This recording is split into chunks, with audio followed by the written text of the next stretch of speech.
Hello, pilots, and welcome back to Flight Academy, brought to you by Out of Arc Gaming. As always, my name is Phil, and we have game 1 of season 7 of Flight Academy. We've taken to TTS to get the crew together, and we've gone old school with single ship combat using the XWA Beta. But we'll have a look at the list in a minute. Joining me for this, we have. Hi, folks. It's Ben. Hey Ben, how's it going? Yeah, very good. Nice to be back with another season of Flight Academy. We've done quite a lot now. Yeah, I mean, 7 seasons, that's absolutely crazy considering this was a bit of a pipe dream of mine a couple of years back, but we are back. So let's have a quick look and see who we've got on the table. So we've got Benji on the left and myself on the right. Do you want to quickly run through who Benji has brought along? Yeah, so Benji has brought along T70 Yellow Asti, so that's the one that could do the white Talon. Talons, yeah. He's brought Heroic. I mean, it wouldn't be a T70 without Heroic. First Fair Paints, BB8 Astromech, the obviously staple S-Foils card, and Underslung Blaster Cannon. An interesting one. He had a few points spare, so he thought he'd give it a go. Well, when you need to put a rear arc on a 270, why not? Yeah.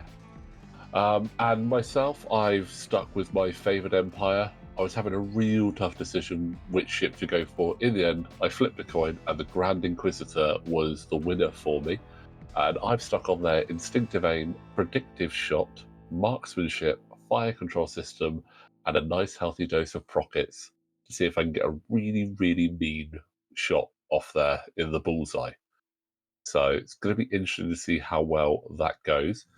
I will say all of the rules for this season of Flight Academy are in the description below. So if you're curious as to what the format is looking like, they're all down in the description below for you.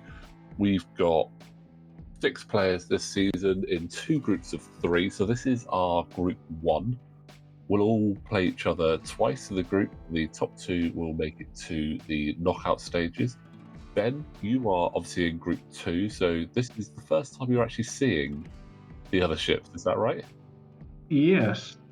Actually, no, you joined us on TTS to have a yeah, watch. I popped in for a bit just to say hello. I think I saw.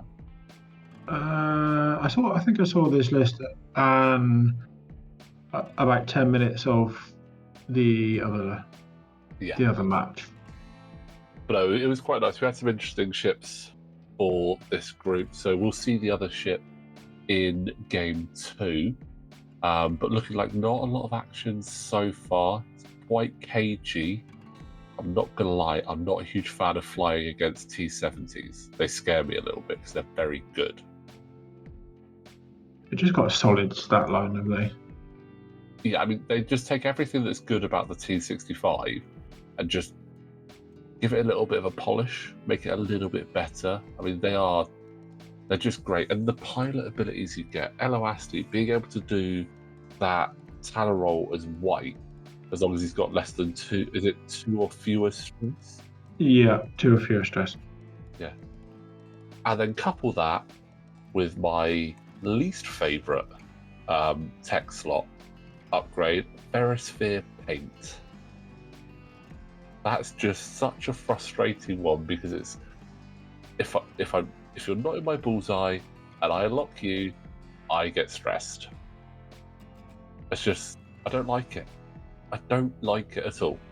It's very good. Really good deterrent for if people are carrying munitions, especially if someone's carrying proton torpedoes.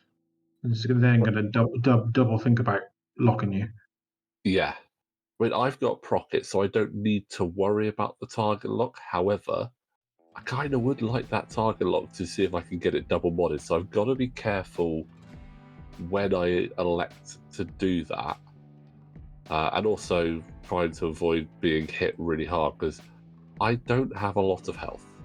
I've got 4 health. Most of my stuff is in the fact that I've got the Force and a ridiculously good dial on this ship. Yeah, I think the I think the dial is your strong point. These Grand Inquisitors are really good at dogfighting. I mean, having the one hard, the one hard's just so good. Yeah, I mean, a blue one hard is just absolutely crazy. I did sort of say halfway through, I kind of felt that maybe I should have put Daredevil on there for a laugh, because that could have been quite brutal. But we've got our first shot. That's really good. 3 hits off the bat there from Eloasti. Ooh, that's And not that's what you half want. point. No, and Just that's like half that. point. Yeah. Again, when I was writing this list, there was a couple of things I was looking at, like predictive shot. Maybe I could have changed that. I could have gone for brilliant evasion instead. But 2 force is a really interesting spot to be in if you're not Luke Skywalker, because 2 force doesn't go a long way. Yeah, and so some of the times that's probably going to be 1 force if you're shooting first, and then Yeah. you're always wanting to use that force to get your extra dice. Yeah, to get my range 1 or deny my opponent the range 1. But that is 1 shield off of Eloasti there, so not terrible. Could have been a better round, but you know what? It's still only turn 3, so we've still got about 12 minutes left to play. So, and that 20 minutes can really go quite quickly before you know it.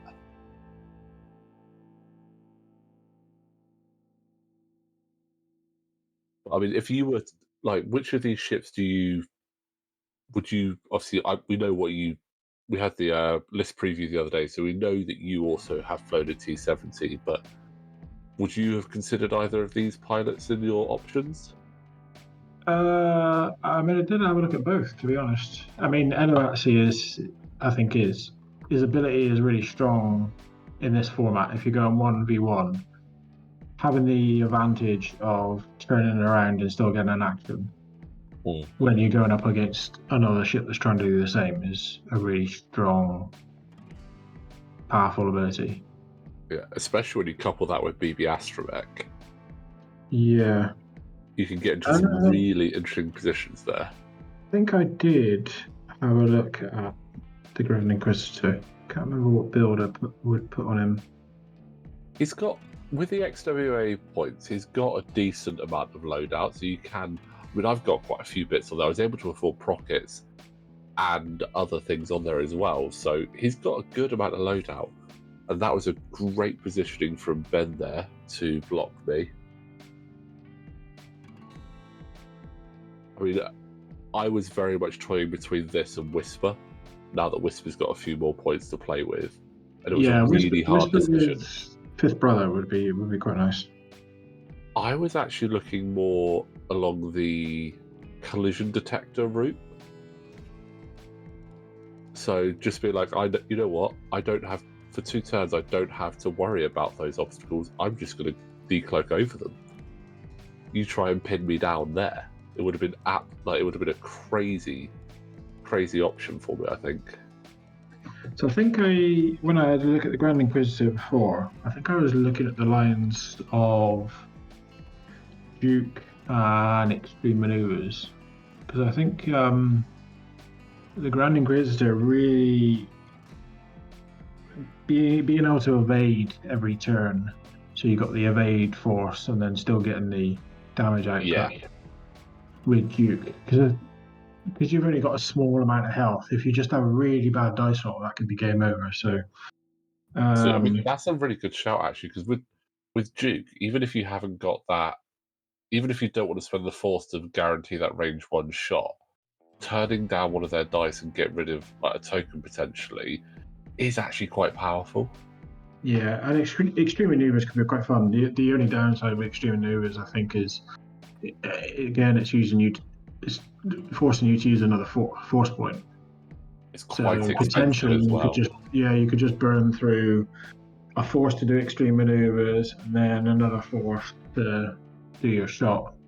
But I suppose if you use it to dodge arcs as much as get in arcs, Yeah, could be good. But That, yeah, there is quite a few options of how you can build him. I mean, he's got 13 points of loadout, so which is a really nice amount yeah, for, especially looking at some of the XWA stuff with where some of the more AC pilots have gone to. Grand Inquisitor has a good amount on there. I think, despite him having the Force, his ability is so dependent on that. That's probably where they were looking at. Of we kind of need to make I sure think he has. he needs loadout to be able to survive. I think to be Yeah. viable. Yeah. Ooh, Oh, my good luck. turn to block. Unfortunately, I won't be getting a shot here, but Ben will. I've got that evade just in case. He Oh, was that's trying yeah, that that's BB3 again. that's good. That give you the advantage of you being able to grab that evade. Yeah.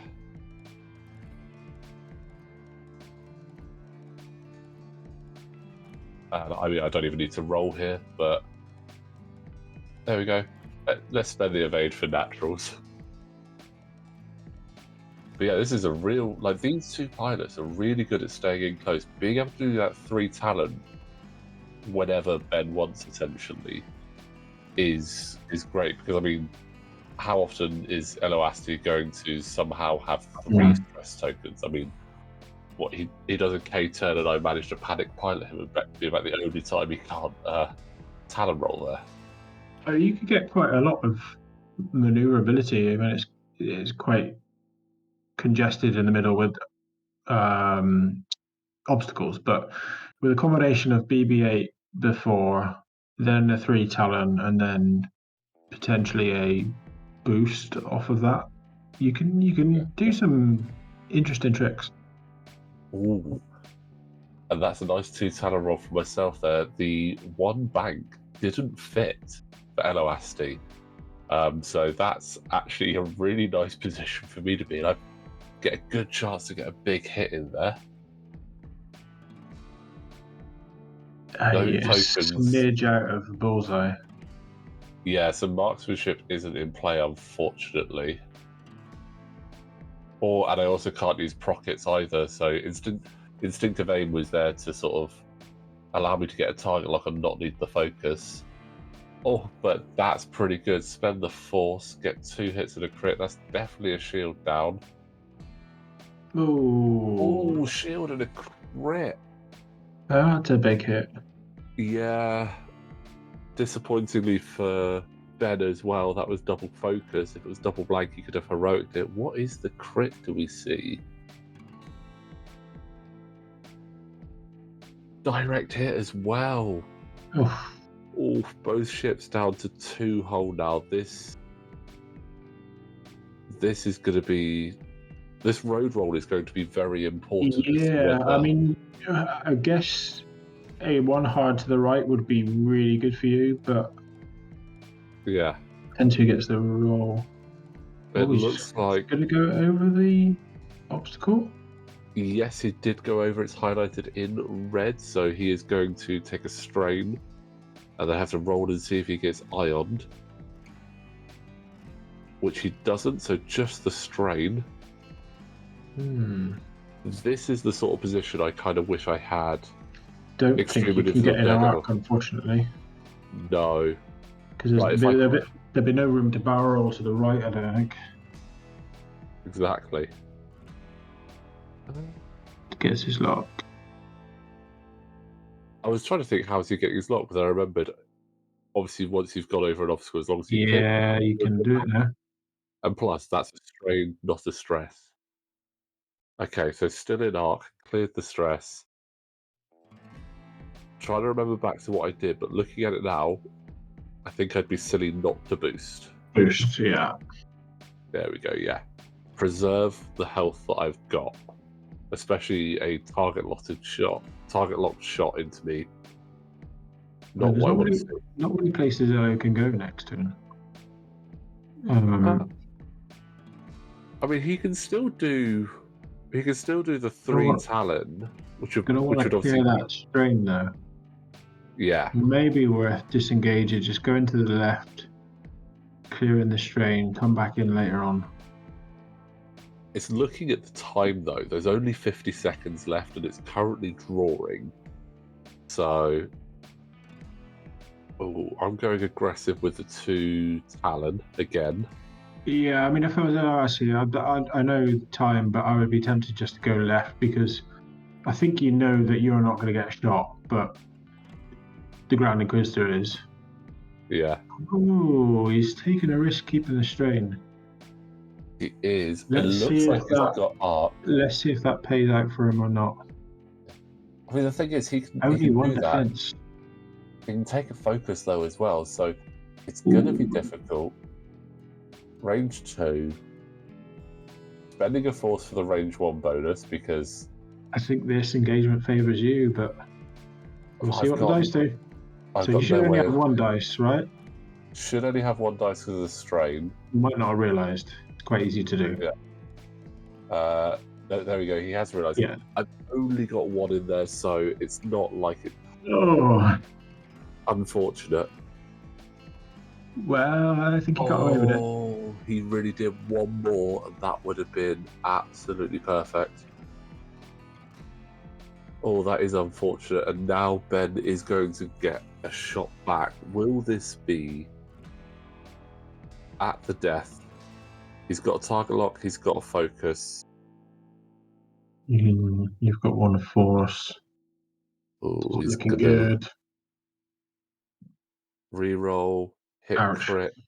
2 hits and a crit. So you need all three bits of paint. All 3. Well, ideally. Or 2 and hope the crit isn't bad.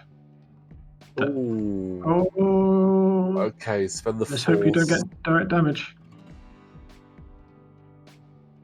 Direct hit would be absolutely brutal right now. Let's see what we get.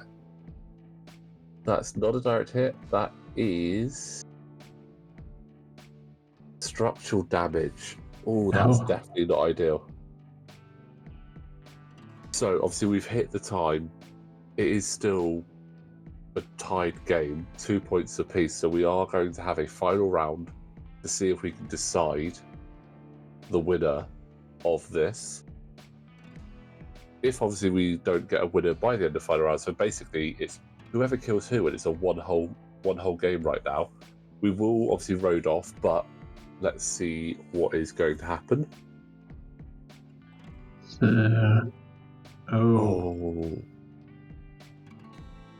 So I'm just going to take the focus.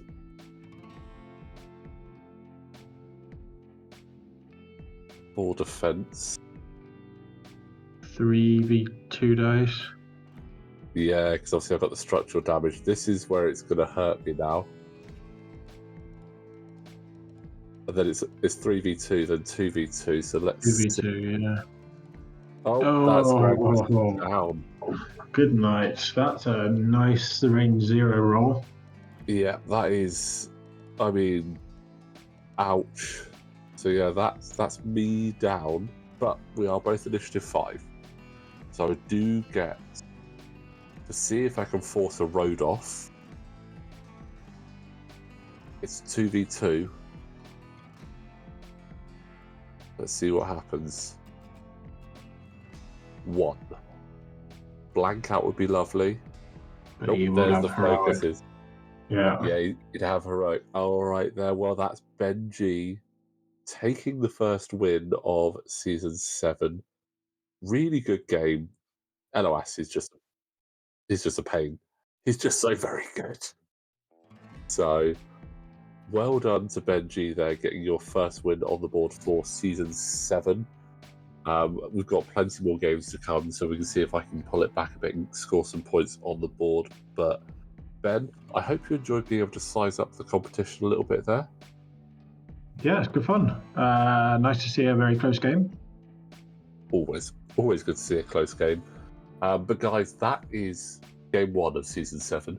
We have so many more games to come.